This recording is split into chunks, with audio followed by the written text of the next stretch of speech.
Hello friends, welcome to my YouTube channel 12th School Zone. இன்னைக்கு நம்ம இந்த வீடியோல class 12 English Unit 4 poem Ulysses textual exercises part 3 தான் பார்க்க போறோம். நம்ம ERC பார்த்துட்டு இருந்தோம். அதுல A B கான ஆன்சர்ஸ் part 2ல பார்த்தோம். இப்போ C ல இருந்து பார்க்கலாம். Question C. How dull it is to pass to make an end, to rust unburnished, not to shine in use. Reference. These words are taken from the poem Ulysses by Alfred Tennyson. நான் ஏற்கனவே சொல்லிட்டு இந்த மாதிரி ரெஃபரன்ஸில் நம்ம எந்த poem அதோட poet எழுதுவோம். அதே மாதிரி கான்டெக்ஸ்டில் அந்த போயமோட தீம் எழுதுவோம். Context. The warman Ulysses speaks about unused talents and unused weapons. இந்த போயமில் இந்த டூ லைன்ஸில் யூலிசஸ் வந்து அன்யூஸ்டு டேலண்ட்டையும் அன்யூஸ்டு வெப்பனையும் கம்பேர் பண்ணுறாரு. அதுதான் இங்கே நம்ம சொல்லியிருக்கோம். அடுத்த எக்ஸ்ப்ளனேஷன் பார்க்கலாம். Metaphorically, it is implied as weapons rust, skills would also rust if not put to use. The speaker highlights the fact that God-given life is to be potentially used. There is a hint given related to the thirst for knowledge and travel, which was much loved by Ulysses. இந்த இடத்துல வந்து ஒரு metaphor use பண்ணியிருக்காங்க. ஏன்னா எப்படி வந்து வெப்பன்ஸ்லாம் use பண்ணாட்டி rest ஆகிடுமோ அதே போல் நம்மளோட ஸ்கில்ஸும் வந்து நம்ம ரொம்ப நாள் யூஸ் பண்ணாமல் இருந்தோம்னா அது வந்து வேஸ்ட்டாக போய்டும்னு சொல்லியிருக்காங்க. அதே மாதிரி இந்த இடத்துல வந்து யூலிசஸ் என்ன ஹைலைட் பண்ணுறாருன்னா, காட் வந்து ஒரு லைஃப் கொடுத்துருக்காருன்னா அதை நம்ம வந்து நல்லா யூஸ் பண்ணிக்கணும், அதை லைஃப் ஃபுல்லாக நம்ம வந்து யூஸ்ஃபுல்லாக ஏதாச்சும் ஸ்பெண்ட் பண்ணோம் அப்படின்றதான் இங்கே சொல்லியிருக்காரு. அதே மாதிரி இங்கே வந்து thirst for knowledge and travel அவருக்கு ரொம்ப பிடிக்குது. அதே மாதிரி அவருக்கு அந்த ஆர்வம் ஜாஸ்தி இருக்குது, அதுதான் இங்கே சொல்லியிருக்கேன். There is a hint given. எங்கே ஹிண்ட் கிவன்னா இந்த டூ லைன்ஸில் வந்து ஹிண்ட் இருக்குது. என்னன்னா அவருக்கு வந்து இப்படியே சும்மா இருக்கிறதுலாம் பிடிக்காம அவருக்கு வந்து ஒரு ஆர்வம் இருக்குது, ஆல்வேஸ் ஒரு பசி இருந்துகிட்டே இருக்குது, ஏதாச்சும் புதுசாக கற்றுக்கணும், நிறைய இடத்துக்கு ட்ராவல் பண்ணணுன்னு. அதுதான் அவருக்கு பிடிச்சிருக்கு. எப்போ பார்த்தாலும் ஆக்டிவாக வந்து ட்ராவல் பண்ணிகிட்டே இருக்குது, அதுதான் இங்கே சொல்லியிருக்கேன். இதை நோட் பண்ணியிருப்பீங்கன்னு நினைக்கிறேன். இப்போ நம்ம நெக்ஸ்ட் ஒன் பார்க்கலாம். டி. To follow knowledge like a sinking star beyond the utmost bound of human thought. Reference. These words are taken from the poem Ulysses by Alfred Tennyson. நான் ஏற்கனவே சொன்ன மாதிரி இது poem and poet எழுதணும். அதே மாதிரி context. Ulysses has a strong passion for travel. He desires to travel not for enjoyment. He is a true speaker of knowledge. யூலிசஸ்க்கு வந்து ஒரு ஸ்ட்ராங் பேஷன் இருக்குது ட்ராவல் பண்ணுறதுக்கு. அவர் ஒன்றும் என்ஜாய்மெண்ட்டுக்காக வந்து ட்ராவல் பண்ணணும்னு நினைக்கல, அவருக்கு வந்து ஒரு நாலேஜ் கேதர் பண்ணுன்றதுக்காக தான் அவர் ட்ராவல் பண்ணணும்னு நினைக்கிறாரு. அதுதான் நான் இங்கே கான்டெக்ஸ்டில் கொடுத்துருக்கேன். அடுத்து எக்ஸ்ப்ளனேஷன் பார்க்கலாம். The poet has used simile in this line. ஏன் இந்த இடத்துல simile இருக்குன்னு நம்ம சொல்கிறோம்னா, to follow knowledge like a sinking star, direct comparison இருக்குது, அதனால simile இருக்குன்றோம். அடுத்தது, the poet beautifies the line by the use of utmost bound of human thought, which conveys an image wherein we get a picture of a philosopher seeking knowledge of heavenly bodies. இந்த இடத்துல வந்து என்னன்னா, இந்த line வந்து utmost bound of human தாட்ன்றது என்னத்தை சொல்லுதுன்னா, ஒரு philosopher மாதிரி நம்மளுக்கு ஒரு பிக்சர் கிடைக்குது. எங்கன்னா அவர் ஆல்வேஸ் வந்து ஒரு நாலேஜ் தேடி அவர் போயிட்டு இருக்க மாதிரி, அதுதான் இங்கே சொல்லியிருக்கேன். இந்த லைனில் வந்து ஒரு சிமிலி இருக்குது.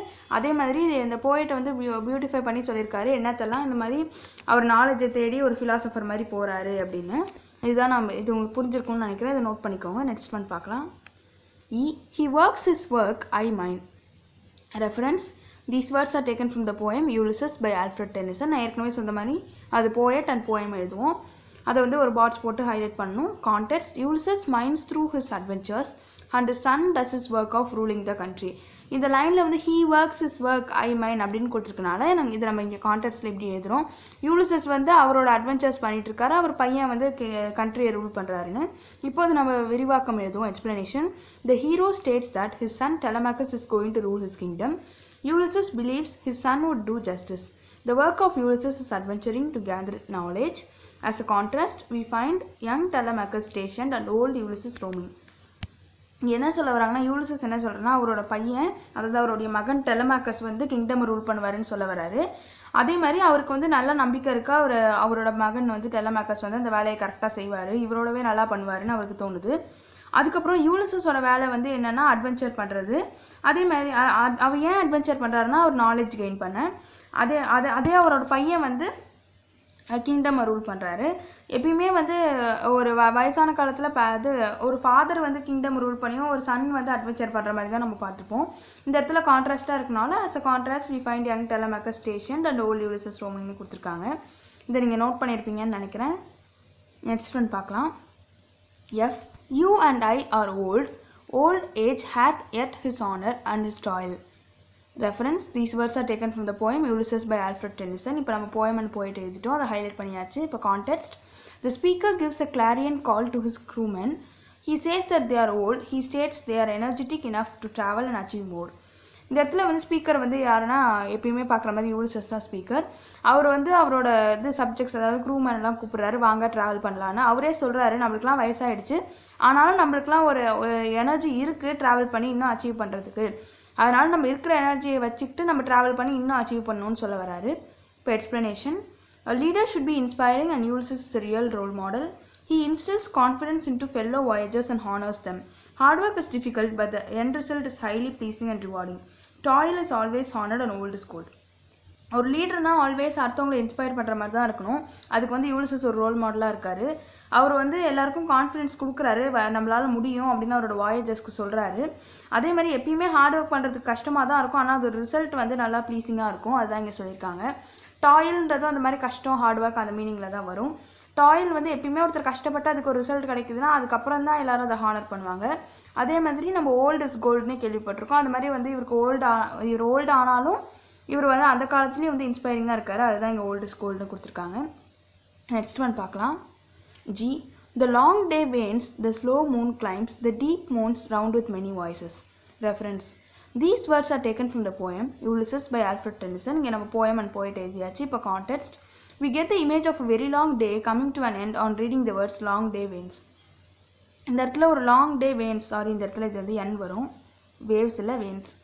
We get the image of a very long day coming to an end on reading the words long day wanesனா இந்த இடத்துல என்ன சொல்ல வராங்க, நம்ம இது பார்க்கும்போது இந்த லாங் டே வேன்ஸ்னா ஒரு டே வந்து எண்டுக்கு வருது அப்படின்றது தான் இங்கே சொல்ல வராங்க. அதை வந்து இந்த லாங் டே வேன்ஸ் அப்படின்ற வார்த்தையை வச்சு நம்ம புரிஞ்சுக்கணும். இப்போ எக்ஸ்ப்ளனேஷன் பார்க்கலாம். The poet has effectively used imagery and personification in the above lines. இந்த இடத்துல அவர் இமேஜரியும் யூஸ் பண்ணியிருக்காரு, பர்சானிஃபிகேஷனும் யூஸ் பண்ணியிருக்காரு. ஏன்னா வந்து இந்த லாங் டே வேன்ஸ்னால் அந்த டே வந்து எண்டுக்கு வருது. இது ஸ்லோ மூன் கிளைம்ஸ்னால் அதாவது காலை இது முடிந்து போய் மாலை நேரம் வருது, அதுதான் அப்படி சொல்ல வராங்க. அப்போது the deep moons round with many voices அப்படிலாம் சொல்லிருக்கனால அது personification. The climbing of the moon from the depth of the deep makes us imagine the rise of the moon and the climb of moon towards the topmost part of the sky. கீழேந்து moon வர்றது வந்து இங்கே சொல்லியிருக்காங்க, அதுதான் இங்கே கொடுத்துருக்கேன். The word moons conveys the sadness that the nature expresses through groaning sound. இந்த இடத்துல moons round with many voicesன்றது வந்து நேச்சர் வந்து அதோட sadness எக்ஸ்பிரஸ் பண்ணதான் ஒரு சவுண்டோட, அதுதான் சொல்லியிருக்காங்க. The trials and tribulations faced by a voyager is well hinted and it is applicable to life too. இந்த இடத்துல வந்து ஒரு வாயேஜர் வந்து என்னென்ன கஷ்டங்கள்லாம் ஃபேஸ் பண்ணுவார் அப்படின்றத சொல்லியிருக்காங்க. ஒரு டே முடியுது, ஒரு டே முடிஞ்சு நைட்டுன்றனால மூன் வருதுன்னு சொல்லியிருக்காங்க. அந்த மூன் எப்படி வருது, அந்த கிளைம்பிங் ஆஃப் மூனை நல்லா டிஸ்கிரைப் பண்ணி கொடுத்துருக்காங்க, அது எப்படி வருதுன்னு, இது ஸ்லோ மூன் கிளைம்ஸ்னு. அதே மாதிரி நேச்சரோட க்ரோனிங் சவுண்ட், நேச்சர் வந்து சேட்னஸ் எக்ஸ்பிரஸ் பண்ணுதுன்றதையும் சொல்லியிருக்காங்க. இந்த ஒரு சேஞ்சை மட்டும் நோட் பண்ணிக்கோங்க, அது வேவ்ஸ் கிடையாது, வேன்ஸ், WANES. இப்போ நெக்ஸ்ட் ஒன் பார்க்கலாம். H. It may be we shall touch the happy isles and see the great Achilles whom we know. இந்த இடத்துல S silent, isles-ன்னு தான் அதை ப்ரொனவுன்ஸ் பண்ணணும். இப்போ நம்ம ரெஃபரன்ஸ் பார்க்கலாம். These words are taken from the poem Ulysses by Alfred Tennyson. நான் ஏற்கனவே சொன்ன மாதிரி poem and poet எழுதணும். அப்புறம் context. The speaker passes his views on life, travel, men and matters. இந்த இடத்துல வந்து ஸ்பீக்கர் யூலிசஸ் தான். அவர் வந்து அவரோட வியூஸ் சொல்கிறாரு, லைஃப்பை பற்றி, ட்ராவல், அப்புறம் மக்கள், அப்புறம் matters. Explanation. The speaker states that along with him the crew may get the opportunity to touch the Greek paradise. He also believes that they may meet Achilles, the greatest of Greek warriors. The narrator's optimism for knowledge through travel is presented by these words. இந்த இடத்துல Ulysses வந்து என்ன சொல்கிறாருன்னா, அவருக்கும் அவரோட friends, அதாவது அவரோட crew subjects எப்படி வேணுமோ சொல்லலாம், அவங்களுக்குலாம் ஒரு கிரேட் ஆப்பர்ச்சுனிட்டி கிடைக்குது. என்னத்துக்குன்னா க்ரீக் பேரடைஸை சுற்றி பார்க்குறதுக்கு. ஏன்னா அவங்க க்ரீக் பேரடைஸ்க்கு போனாங்கன்னா அவங்களால அக்கிலியஸையும் பார்க்க முடியும்னு அவர் நம்புறாரு. ஏன்னா அக்கிலியஸ் வந்து ஒரு கிரேட்டஸ்ட் ஆஃப் க்ரீக் வாரியர்ஸ். அப்போ அது வந்து ஒரு நல்ல ஆப்பர்ச்சுனிட்டின்னு அவர் நினைக்கிறாரு. அவரும் அவங்களோட க்ரூவும் வந்து இவங்களெல்லாம் மீட் பண்ணுறது, க்ரீக் பேரடைஸையும் அக்கிலியஸையும் மீட் பண்ணுறது.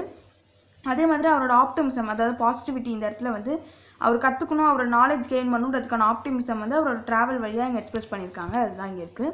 இது நோட் பண்ணியிருப்பீங்கன்னு நினைக்கிறேன். இப்போ நெக்ஸ்ட் ஒன் பார்க்கலாம். I. We are not now that strength which in old days moved earth and heaven.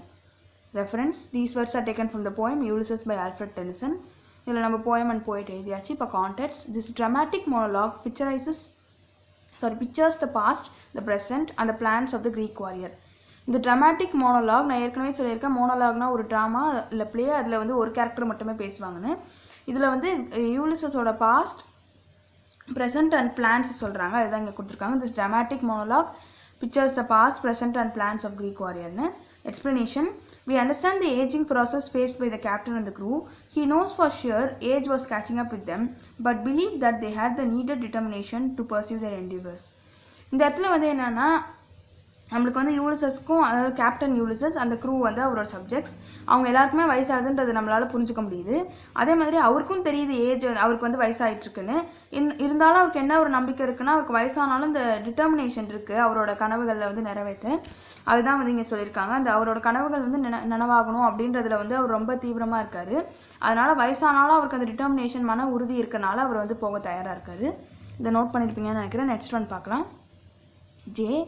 To strive, to seek, to find, and not to yield. Reference. These words are taken from the poem Ulysses by Alfred Tennyson.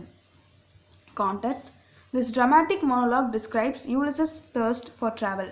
கான்டெக்ஸ்டில் வந்து இந்த monologue என்ன describe பண்ணுது, யூலிசஸோட பசி, அதாவது அவர் வந்து travel பண்ணணும் அப்படின்றதுக்கான அவருக்கு இருக்க ஆர்வம், அதுதான் இங்கே குறிக்கிறாங்க.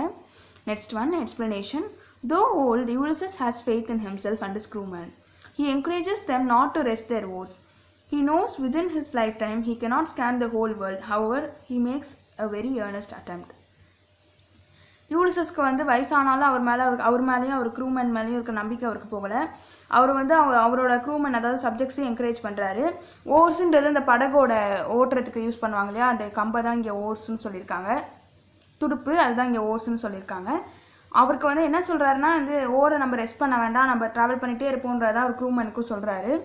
அவருக்கு வந்து என்ன தெரியுதுன்னா அவருக்கு தெரியும் கண்டிப்பாக இன்னும் அவருக்கு கொஞ்சம் மிச்ச காலங்களில் அவரால் வந்து மொத்த வேர்ல்டையும் சுற்றி பார்க்க முடியாதுன்னு. ஆனாலும் அவர் வந்து உண்மை தெரிஞ்சாலும் அவர் வந்து அதை பற்றிலாம் கவலைப்படாமல் ஒரு நல்ல அட்டெம்ப்ட் பண்ணுறாரு. அவன் முடிஞ்ச அளவுக்கு வந்து ஓரளவுக்கு நம்மளுக்கு உயிரோடு இருக்க வரைக்கும் நம்ம வேர்ல்டை சுற்றி பார்க்கணும் அப்படின்றது தான் அவரோட ஆசை. அதுதான் அவர் ட்ரை பண்ணுறாரு. அவர் மட்டும் இல்லாமல் அவரோட க்ரூமேனையும் இதுக்கு என்கரேஜ் பண்ணுறாரு. இதை நோட் பண்ணியிருப்பீங்கன்னு நினைக்கிறேன். இது உங்களுக்கு யூஸ்ஃபுல்லாக இருக்கும்னு நினைக்கிறேன் ஃப்ரெண்ட்ஸ். இது உங்களுக்கு பிடிச்சிருந்ததுன்னா இந்த வீடியோவை உங்கள் ஃப்ரெண்ட்ஸோட ஷேர் பண்ணிக்கோங்க, லைக் பண்ணுங்கள், மறக்காமல் நம்ம சேனலை சப்ஸ்கிரைப் பண்ணிடுங்க. Thank you friends.